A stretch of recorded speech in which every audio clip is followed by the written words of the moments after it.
నమస్కారం.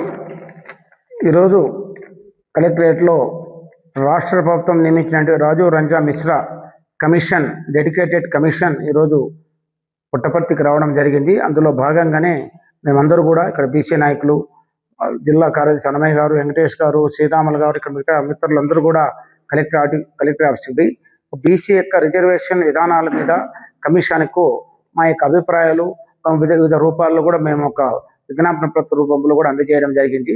అయితే గత తెలుగుదేశం ప్రభుత్వంలో 34% బీసీ రిజర్వేషన్ ఇచ్చి ఎన్నో రాజకీయ పదవులు వచ్చినటువంటి చరిత్ర మనందరికీ తెలుసు. అయితే వైఎస్ఆర్ ప్రభుత్వం వచ్చిన తర్వాత బీసీ రిజర్వేషన్స్ని కుదించి 22,000 పోస్టులు రాజకీయంగా బీసీ వర్గాలకు దూరం చేసిన చరిత్ర వైఎస్ఆర్ ప్రభుత్వంది.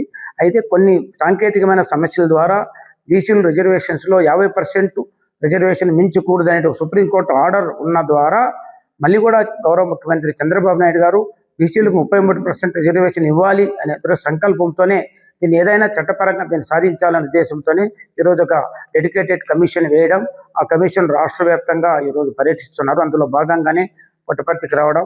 ఆ పుట్టపర్తికి వచ్చిన తర్వాత మేమందరూ కూడా అక్కడ బీసీల యొక్క ప్రాధాన్యత, బీసీలు ఎందుకంటే జనాభాలో 50% పైన బీసీలకు రాజకీయ రిజర్వేషన్ మినిమం 34% నుంచి 45% ఇవ్వలేకపోతే చాలా రాజకీయమైన అన్యాయం జరుగుతుంది. ఎందుకంటే రాజకీయాలు బేసిక్ అంటే కింద స్థాయి ఎంపీటీసీలు, సర్పంచులు, జెడ్పీటీసీలుగా రాజకీయంగా బీసీల్లో కులాలు, చిన్న కులాలు ఎన్నో ఉన్నాయి. ఆ కులాలకు రాజకీయ ప్రాధాన్యత వస్తే తప్ప ఈ కులాలు రాజకీయ సమానత్వం రాదు. కాబట్టి కంపల్సరీ రిజర్వేషన్ అనేది రాజకీయ ప్రాధాన్యత అవసరం అనే విషయం అందులో భాగంగానే మేమందరూ కూడా నిర్ణయించడం.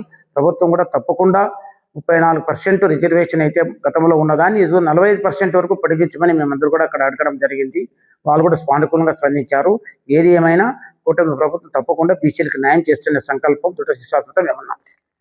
అందరికీ నమస్కారం. ముఖ్యంగా ఈరోజు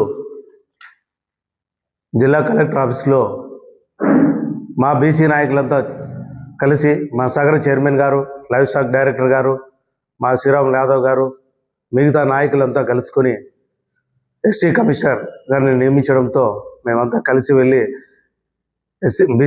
బీసీ కమిషన్ ద్వారా వెళ్ళి బీసీలు రిజర్వేషన్ గురించి మేము వారికి విన్నవించడం జరిగింది. బీసీలు చాలా వెనుకబడి ఉన్నారు. ఆ బీసీలకి ఎప్పుడైనా న్యాయం జరగాలంటే అది 83 నుంచి శ్రీ నందమూరి తారక రామారావు అప్పటి నుంచి బీసీలు అంటే తెలుగుదేశం పార్టీ, తెలుగుదేశం అంటే బీసీలు. అప్పుడు రిజర్వేషన్ చేయడం వల్ల బీసీలు ఎప్పుడు ఎంతో అంచెలంచెలుగా ఎదిగినారు. ఎంతోమంది నాయకులుగా తయారైనారు. ఎమ్మెల్యేలు అయితేమి, ఎంపీలు అయితేమి, మంత్రులు అయితేమి, రకరకాల విధులుగా స్థానిక సంస్థల్లో సర్పంచ్లు అయితేమి, ఎంపీటీసీలు అయితేమి, జెడ్పీటీసీలు అయితేనేమి, ఇలా జిల్లా పరిషత్ చైర్మన్లు అయితేనేమి, ఇలా విధాలుగా బీసీలని ఎంతో ఎదిగించిన పార్టీ అంటే తెలుగుదేశం పార్టీ.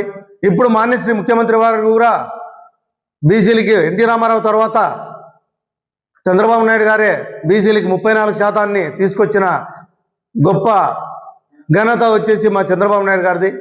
దాన్ని 2019 నుంచి 2024 వరకు కుదించి అన్ని విధాలుగా కూడా బీసీలకి అన్యాయం, నష్టం జరిగేలా చేసిన వైఎస్ఆర్సీపీ పార్టీ ఇప్పుడు మరీ కూడా మాన్యశ్రీ ముఖ్యమంత్రి గారు చంద్రబాబు నాయుడు గారు ఒక బీసీ కమిషన్ గారిని ఏర్పాటు చేయడం జరిగింది. రాష్ట్ర వ్యాప్తంగా పరిశీలన జరుగుతుంది. బీసీలు సమస్యలు ఏ విధంగా ఉన్నాయి, వర్గాల వారిగా వాళ్ళకి అంచెలంచెలుగా ప్రతి ఊరికి కూడా న్యాయం జరిగేలా చేయాలని చెప్పేసి కమిషన్ ఏర్పాటు చేయడం జరిగింది. మేము కూడా రాష్ట్ర నాయకులు, జిల్లా నాయకులు, మండల నాయకులు, తాలూకా నాయకులు అంతా కలిసి మేము కూడా అర్జీల ద్వారా ఇవ్వడం జరిగింది. మాకు కూడా బీసీ రిజర్వేషన్ని ఇంకా 45% వరకు పెంచమని విన్నవించడం జరిగింది. దానికి సానుకూలంగా కమిషన్ గారు, కలెక్టర్ గారు స్పందించినారు.